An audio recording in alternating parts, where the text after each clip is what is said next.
যি সময়ত অসমত অসমাৰ্থীৰ ঘৰ নিশ্চিহ্ন হোৱাৰ উপক্ৰম হৈছে সেই সময়ত এটা ঐতিহ্যমণ্ডিত ঘৰ সংৰক্ষণ কৰাত বৰ্তি হৈছে দুই ভাতৃয়ে। যোৰহাট জিলাৰ টিয়কৰ লাহিং মাছকুৰি অঞ্চলৰ এটা ঐতিহ্যমণ্ডিত ঘৰ। ঘৰটো 1927 চনৰ পৰা 1935 চনৰ ভিতৰত নিৰ্মাণ কৰা হৈছিল।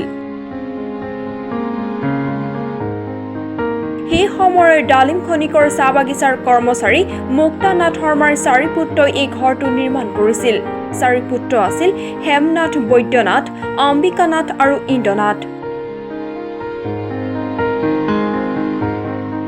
ইকৰা খাগৰি বাঁহ কাঠ ইটাৰে অসমাৰ্থীত নিৰ্মাণ কৰা এই ঘৰটোত আছে বহু আপুৰুগীয়া সম্পদ।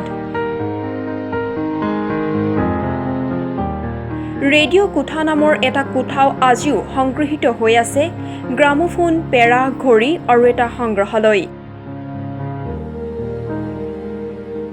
জানিব পৰা মতে এই বিশেষ ঘৰটোৰ পৰাই বিভিন্ন সামাজিক আলোচনা হৈছিল।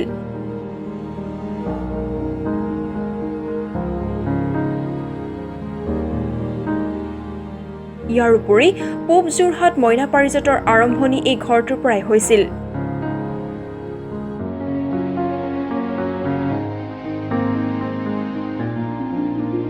এই ঘৰটোৰ সমীপতে ফল-মূলৰ বাগিচা আৰু চিৰিয়াখানা থকাৰ কথা আজিও পুৰণি ছবিসমূহে দাঙি ধৰে। ইমানবোৰ ঐতিহ্য বিজড়িত সম্পদ থকাৰ বাবে তেখেতৰ নাতি অবিনেশ আৰু অনুব্ৰতে সংৰক্ষণ কৰিছে। এই সম্পৰ্কে অবিনেশে কয় যে আমি চৰকাৰলৈ অপেক্ষা কৰাতকৈ সময়ৰ সুবিধা পালে নিজেই সংৰক্ষণ কৰা উচিত। সেয়েহে এই ঘৰটোৰ মেৰামতিৰ কাম আৰম্ভ কৰিলো। দ্বিতীয় পৰ্যায়ৰ কৰিম, তেহে নৱপ্ৰজন্মই দেখিবলৈ পাব।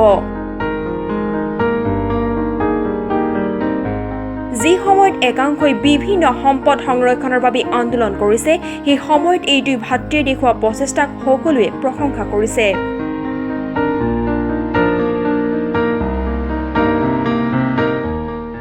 News desk report, infocus.com।